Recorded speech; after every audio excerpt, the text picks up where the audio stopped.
नमस्कार साथियों, आप देख रहे हैं आपका अपना YouTube channel agri business point पर आप सभी का स्वागत है। तो आज की इस वीडियो में हम लोग मुख्य रूप से जानेंगे कैटफिश कुल की प्रमुख मछलियों के बारे में, या फिर कह सकते हैं वायु श्वसनी मछलियाँ। तो ये जो मछलियाँ, इनमें खास बात क्या होता है, तो जहाँ पर व्यावसायिक तौर पर हम लोग कार्प मछलियों का पालन नहीं कर सकते, वैसे जगह पे इन मछलियों का पालन आसानी से किया जा सकता है। जैसे कि आप सभी जानते हैं, जो आईएमसी मछलियाँ, इंडियन मेजर कार्प फिशेस, रोहू, कतला, मृगल है, या फिर देसी कार्प मछलियाँ, और जो विदेशी कार्प मछलियाँ जैसे कि सिल्वर कार्प, ग्रास कार्प और कॉमन कार्प है, इन सभी मछलियों के लिए हमें बड़े से बड़े तालाब की आवश्यकता होती है। इनका अच्छा ग्रोथ लेने के लिए जितना बड़ा तालाब होगा और उतना ही अच्छा है। परंतु ये जो मछलियां हैं, जिसको हम लोग छोटे से छोटे तालाब में पालन कर सकते हैं, क्योंकि इन मछलियों के लिए जो पानी में घुलनशील ऑक्सीजन है उसकी मात्रा कम हो जाने से, या फिर पानी में गंदगी बढ़ जाने से, जैसे कि कोई किसी तालाब में कीचड़ बहुत ज़्यादा है या फिर उसमें जो घास बहुत ज़्यादा है, तो ऐसे तालाब में क्या होता है, ऑक्सीजन का लेवल जो है वो बहुत कम होता है। तो ऐसे तालाब में भी इन मछलियों का पालन आसानी से किया जा सकता है। क्यों किया जा सकता है? क्योंकि इन मछलियों में एक खास बात होता है, जो कि साधारण जो सभी मछलियों में सांस लेने के लिए, श्वसन क्रिया के लिए जो गलफड़े पाए जाते हैं, उसके अलावा इसमें सहायक श्वसन अंग होता है। और उसी सहायक श्वसन अंग की वजह से ये जो मछलियां हैं, हवा में उपलब्ध जो ऑक्सीजन होता है उसका भी उपयोग करके लंबे समय तक जीवित रह सकते हैं। कहने का मतलब यह है दोस्तों, कि यदि पानी में ऑक्सीजन का लेवल कम होता है तो ये पानी के ऊपरी सतह पर आ जाते हैं और वहाँ से भी आसानी से ऑक्सीजन को ग्रहण कर सकते हैं और लंबे समय तक जीवित रहते हैं। तो पानी में ऑक्सीजन का लेवल डाउन हो जाने से भी इनको कोई फर्क नहीं पड़ता है। वीडियो में आगे हम लोग समझते हैं कि कैटफिश कुल की प्रमुख मछलियाँ कौन कौन सी। तो कैटफिश कुल की प्रमुख मछलियों में मांगुर है, सिंगी है और पंगास है।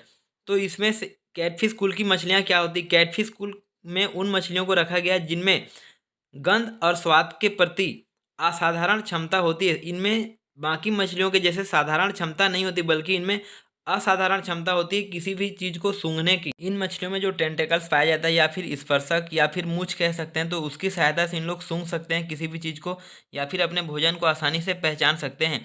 इसके अलावा इन मछलियों में खास बात होता है कि ये सभी प्रकार के भोजन को ग्रहण करते हैं, जैसे कि तालाब में पाए जाने वाले जो छोटे मोटे जो कीड़े होते हैं, उसमें जो जलीय जीव होते हैं, या फिर उसमें जो कई होते हैं, शैवाल होते हैं, या फिर जो घोंघे होते हैं, या फिर जो कीड़ों के लार्वा है, उन सभी को प्राकृतिक भोजन के रूप में ग्रहण करते हैं। इसके अलावा यदि इनको जो कमर्शियल फीड है वो दिया जाता है, तो कमर्शियल फीड देने से इनकी जो वृद्धि है वो बहुत तेज़ी से होती है। इसके बाद नेक्स्ट हम लोग समझेंगे मांगुर मछली के बारे में। तो जो मांगुर मछली, ये मुख्य रूप से दो प्रकार की होती है। एक होता है देसी मांगुर, और एक होता है थाई मांगुर, या फिर हाइब्रिड मांगुर कह सकते हैं, या फिर विदेशी मांगुर भी कह सकते हैं।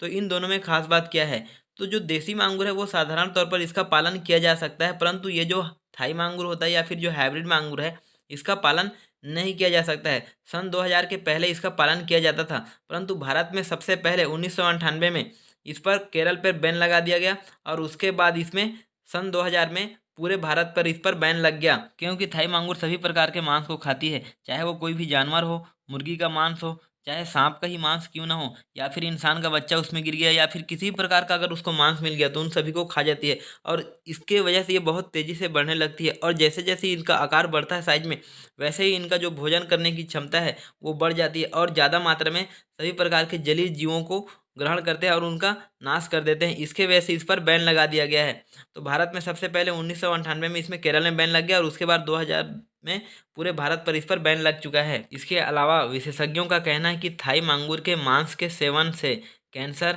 या फिर लीवर की बीमारी, या फिर शुगर का बीमारी हो सकता है, क्योंकि इसमें लगभग 80% इसमें लेड पाया जाता है, और इसमें आयरन भी बहुत ज़्यादा मात्रा में पाया जाता है, जिसकी वजह से ये जो है हमारे स्वास्थ्य के लिए अच्छा नहीं होता है। आयरन हमारे स्वास्थ्य के लिए अच्छा होता है, परंतु बहुत ज़्यादा होने से अच्छा नहीं होता है।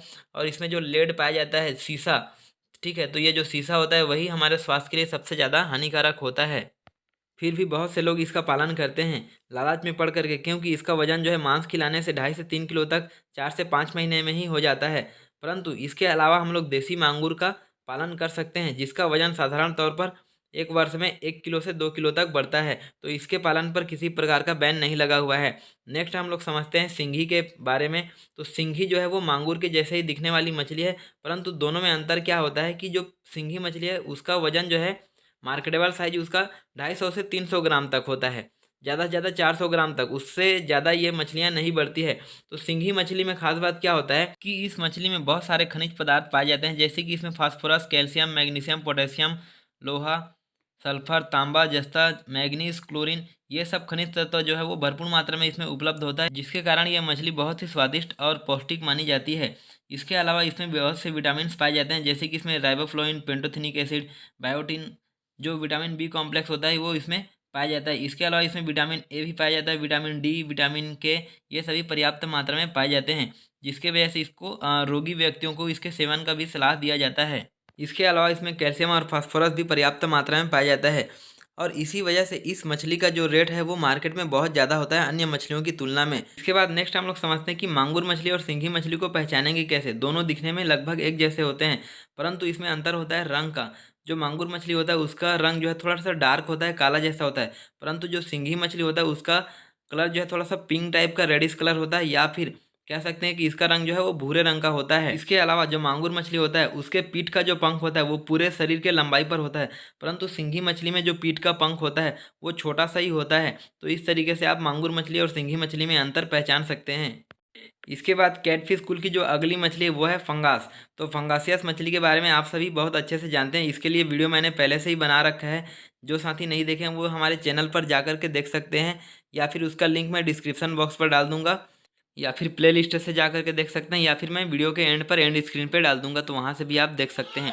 इसी तरीके से मछली पालन, मुर्गी पालन, या फिर कड़कनाथ मुर्गियों का पालन, या फिर किसी प्रकार के फसल के उत्पादन से संबंधित जानकारी के लिए हमारे चैनल को सब्सक्राइब करें। वीडियो पसंद आए तो लाइक करें। फिर मिलूंगा दोस्तों नेक्स्ट वीडियो में एक नई जानकारी के साथ, तब तक के लिए जय हिंद, जय भारत।